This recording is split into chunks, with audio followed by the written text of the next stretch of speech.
Welcome back to the FFG Network. Thank you, G Nation, for subscribing. Today we're going to be talking about my buys, sells, and hold for the Tampa Bay Buccaneers.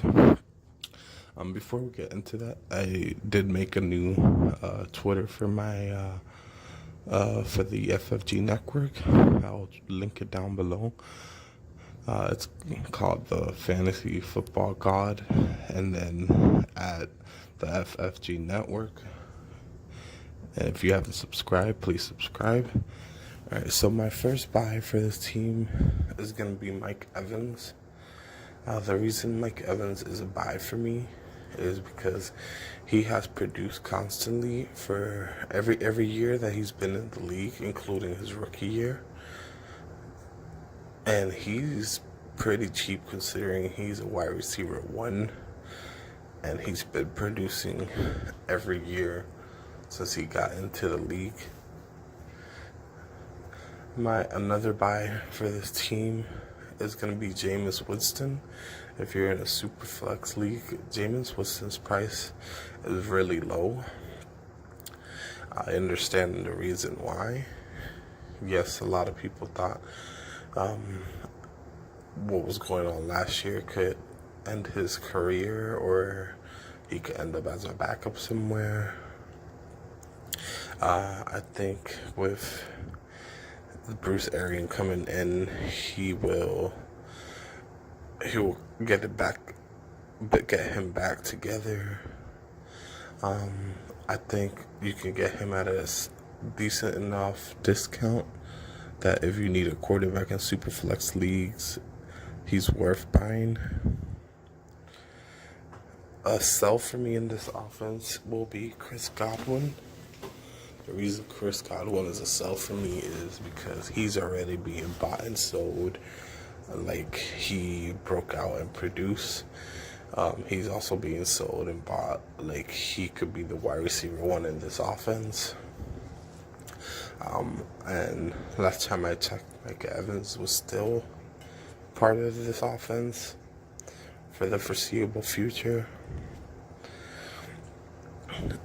I'm not saying Chris Godwin can't be good or it's not going to be good.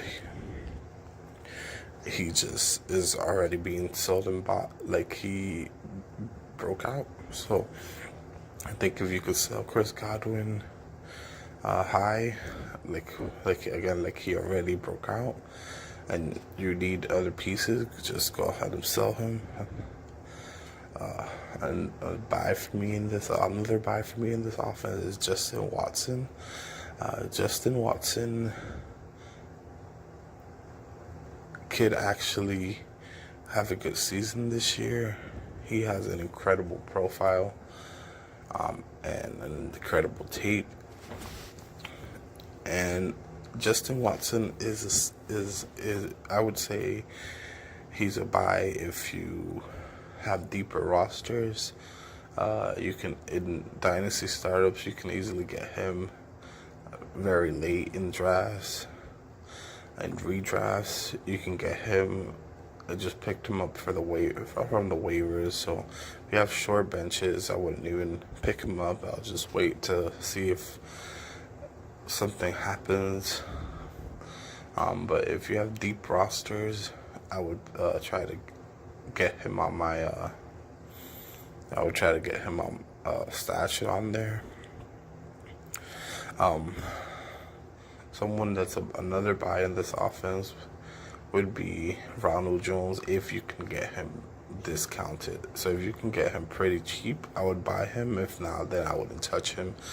He would be too much of a risk. I did not like Ronald Jones coming out of college, but because of everything that happened last year where he didn't do anything, some people are willing to sell him really cheap, but some are not, just because most people that have him because they drafted him in the first round of their rookie drafts. So Ronald Jones, it just depends if you can get him really discounted or not.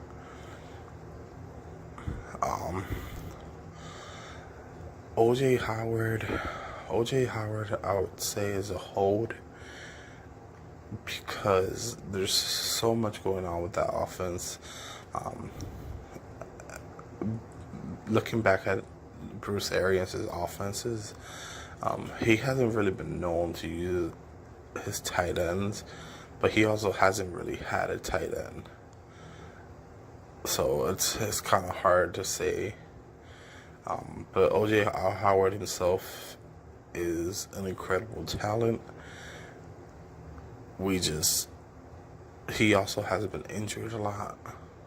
So I would just say OJ Howard is a hold. Okay, thank you so much for watching and subscribing.